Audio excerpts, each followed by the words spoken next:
no one's crazy. Your personal experiences with money make up maybe 1% of what's happened in the world, but maybe 80% of how you think the world works. Let me tell you about a problem. It might make you feel better about what you do with your money and less judgmental about what other people do with theirs. People do some crazy things with money, but no one is crazy. Here's the thing. People from different generations, raised by different parents who earned different incomes and held different values in different parts of the world, born into different economies, experiencing different job markets with different incentives and different degrees of luck, learn very different lessons. And what you've experienced is more compelling than what you learn secondhand. So all of us, you, me, everyone, go through life anchored to a set of views about how money works that vary wildly from person to person. What seems crazy to you might make sense to me. The person who grew up in poverty thinks about risk and reward in ways the child of a wealthy banker cannot fathom if he tried. The person who grew up when inflation was high experienced something the person who grew up with stable prices never had to. The stockbroker who lost everything during the Great Depression experienced something the tech worker basking in the glory of the late 90s can't imagine. The Australian who hasn't seen a recession in 30 years has experienced something no American ever has. On and on. The list of experiences is endless. You know stuff about money that I don't, and vice versa. We go through life with different beliefs, goals, and forecasts than I do. That's not because one of us is smarter than the other or has better information. It's because we've had different lives shaped by different and equally persuasive experiences. Your personal experiences with money make up maybe 0% of what's happened in the world, but maybe 80% of how you think the world works. So equally smart people can disagree about how and why recessions happen, how you should invest your money, what you should prioritize, how much risk you should take, and so on. In his book on 1930 Years America, Frederick Lewis Allen wrote that the Great Depression marked millions of Americans inwardly for the rest of their lives. But there was a range of experiences. 25 years later, as he was running for president, John F. Kennedy was asked by a reporter what he remembered from the Depression. He remarked, "I have no first-hand knowledge of the Depression. My family had one of the great fortunes of the world, and it was worth more than ever then. We had bigger houses, more servants, we traveled more. About the only thing that I saw directly was when my father hired some extra gardeners just to give them a job so they could eat. I really did not learn about the Depression until I read about it at Harvard." This was a major point in the 1960 election. How, people thought, could someone with no understanding of the biggest economic story of the last generation be put in charge of the economy? It was, in many ways, overcome only by JFK's experience in World War II. That was the other, most widespread emotional experience of the previous generation, and something his primary opponent, Hubert Humphrey, didn't have. The challenge for us is that no amount of studying or open-mindedness can genuinely recreate the power of fear and uncertainty. I can read about what it was like to lose everything during the Great Depression, but I don't have the emotional scars of those who actually experienced it. And the person who lived through it can't fathom why someone like me could come across as complacent about things like owning stocks. We see the world through a different lens. Spreadsheets can model the historic frequency of big stock market declines. But they can't model the feeling of coming home, looking at your kids, and wondering if you've made a mistake that will impact their lives. Studying history makes you feel like you understand something. But until you've lived through it and personally felt its consequences, you may not understand it enough to change your behavior. We all think we know how the world works, but we've all only experienced a tiny sliver of it. As investor Michael Batnick says, some lessons have to be experienced before they can be understood. We are all victims in different ways of that truth. In 2006, economists Ulrike Malmendier and Stefan Nagel from the National Bureau of Economic Research dug through some years of the Survey of Consumer Finances, a detailed look at what Americans do with their money. In theory, people should make investment decisions based on their goals and the characteristics of the investment options available to them at the time. But that's not what people do. Bad experiences in their own generation, especially early in adult life. If you grew up when inflation was low, you invested more of your money in stocks later in life, compared to those who grew up when the stock market was weak. If you happened to grow up when the stock market was strong, when inflation was high, you invested less. The economists wrote, "Our findings suggest that individual investors' willingness to bear risk depends on personal history, not intelligence or education or sophistication, just the dumb luck of when and where you were born." The Financial Times interviewed Bill Gross, the famed bond manager, in 2019. Gross admits that he would probably not be where he is today if he had been born a decade earlier or later, the piece said. Gross's career coincided almost perfectly with a generational collapse in interest rates that gave bond prices a tailwind.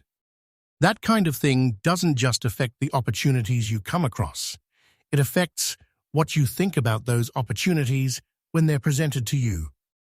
To Gross, bonds were wealth-generating machines. To his father's generation, who grew up with and endured higher inflation, they might be seen as wealth incinerators. The differences in how people have experienced money are not among those you might think are pretty similar. Take stocks. If you were born in 1970, the S&P 500 increased almost tenfold, adjusted for inflation, during your teens and 20s. That's an amazing return. What stocks did in your teens and 20s? Born 1950. Born 1970. Age 13. Age 23. Or inflation. If you were born in 1960s America, inflation during your teens and 20s, your young, impressionable years when you're developing a base of knowledge about how the economy works, sent prices up more than threefold. That's a lot. You remember gas lines and getting paychecks that stretched noticeably less far than the ones before them. But if you were born in 1990, inflation has been so low for your whole life that it's probably never crossed your mind. Rebased to 1 at age 30. Born 1960, age 18. Born 1990, age 23. America's nationwide unemployment in November 2009 was around 10%. But the unemployment rate for African American males aged 16 to 24 without a high school diploma was 49%. For Caucasian females over age 45 with a college degree, it was 4%. Local stock markets in Germany and Japan were wiped out during World War II. Entire regions were bombed out. At the end of the war, German farms only produced enough food to provide the country's citizens with 1,000 calories a day. Compare that to the US, where the stock market more than doubled from 1941 through the end of 1945, and the economy was the strongest it had been in almost 2 decades. No one should expect members of these groups to go through the rest of their lives thinking the same thing about inflation, or the stock market, or unemployment, or money in general. No one should assume they are influenced by the same incentives. No one should expect them to trust the same sources of advice. No one should expect them to agree on what matters, what's worth it, what's likely to happen next, and what the best path forward is. Their view of money was formed in different worlds. And when that's the case, a view about money that one group of people thinks is outrageous can make perfect sense to another. A few years ago, the New York Times did a story on the working conditions of Foxconn, the massive Taiwanese electronics manufacturer. The conditions are often atrocious. Readers were rightly upset. My aunt worked several years in what Americans call sweatshops. It was hard work. Long hours, small wages, poor working conditions. Do you know what my aunt did before she worked in one of these factories? She was a prostitute. The idea of working in a sweatshop compared to that old lifestyle is an improvement, in my opinion.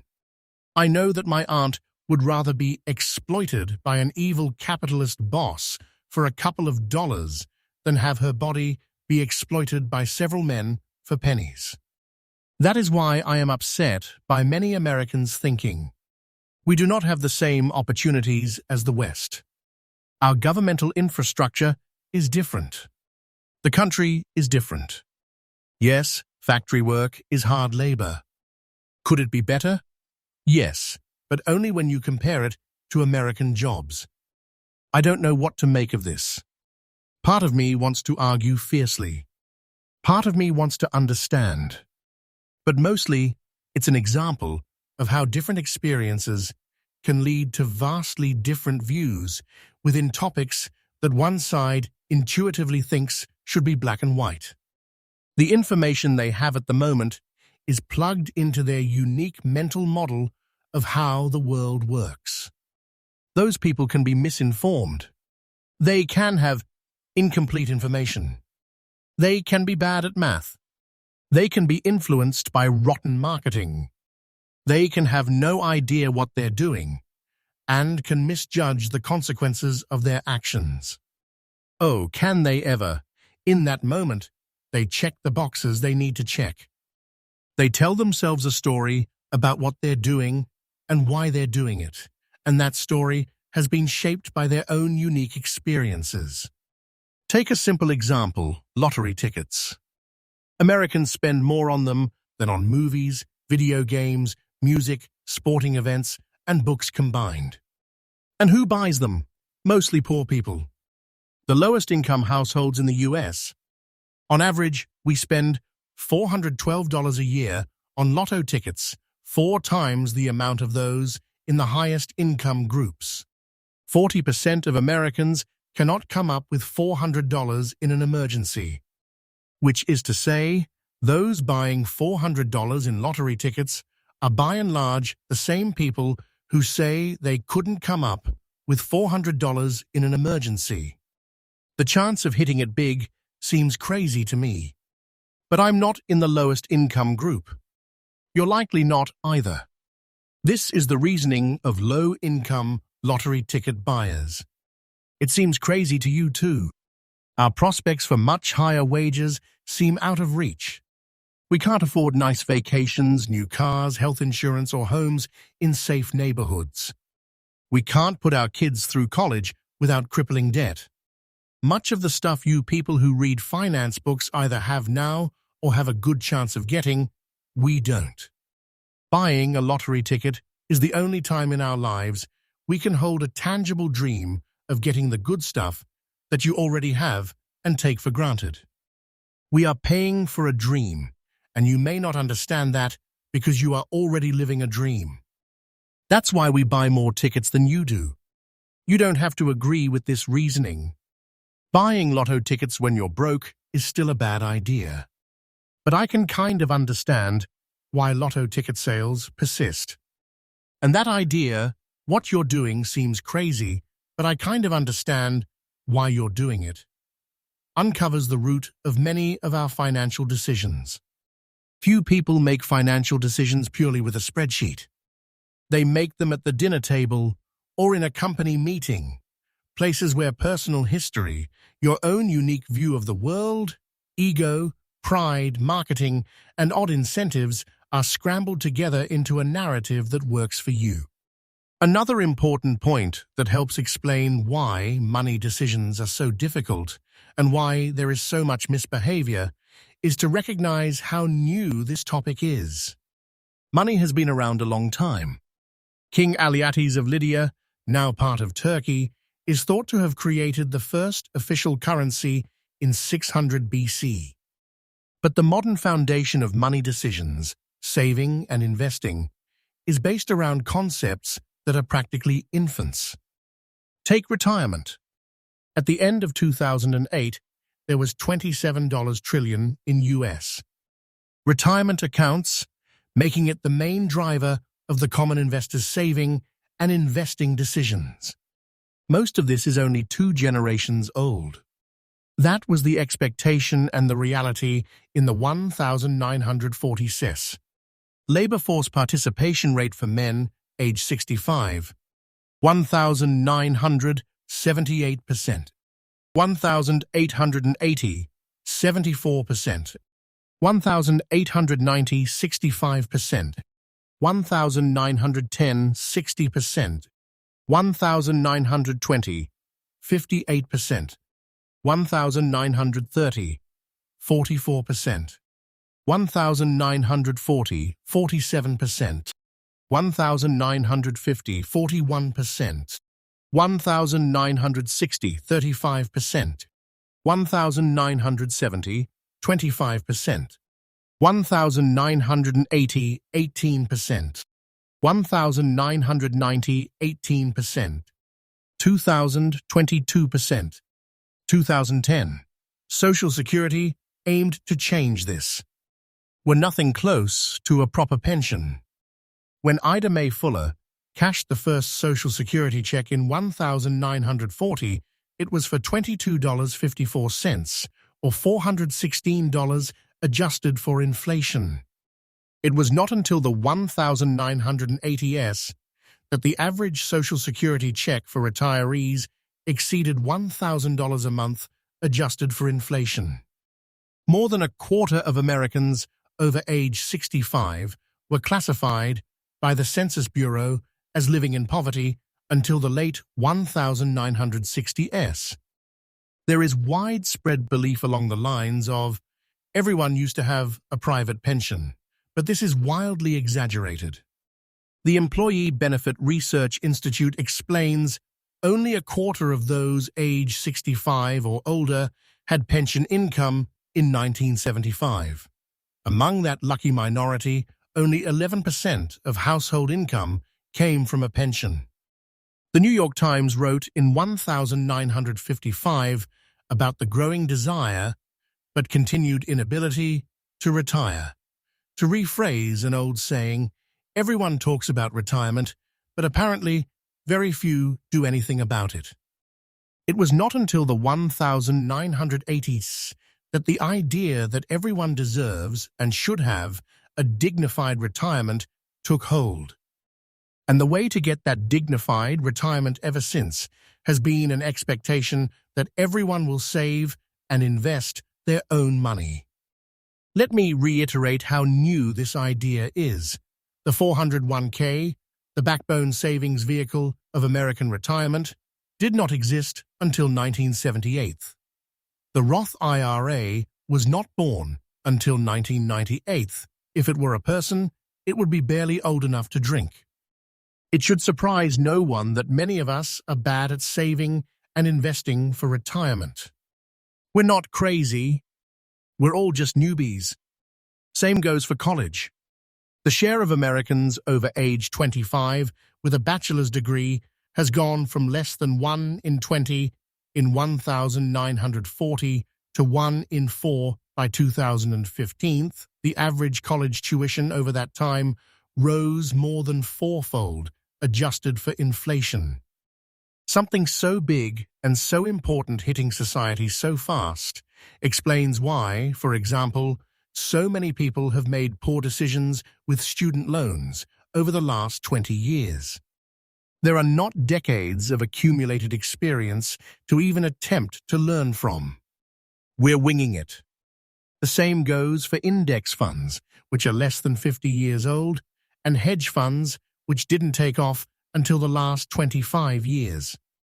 Even the widespread use of consumer debt, mortgages, credit cards, and car loans did not take off until after World War II, when the GI Bill made it easier for millions of Americans to borrow. Dogs were domesticated 10,000 years ago and still retain some behaviors of their wild ancestors. Yet here we are, with between 20 and 50 years of experience in the modern financial system, hoping to be perfectly acclimated. For a topic that is so influenced by emotion, the problem is supposed to be with money. Versus fact, this is a moment to me. Now let me tell you a story about how Bill Gates got rich.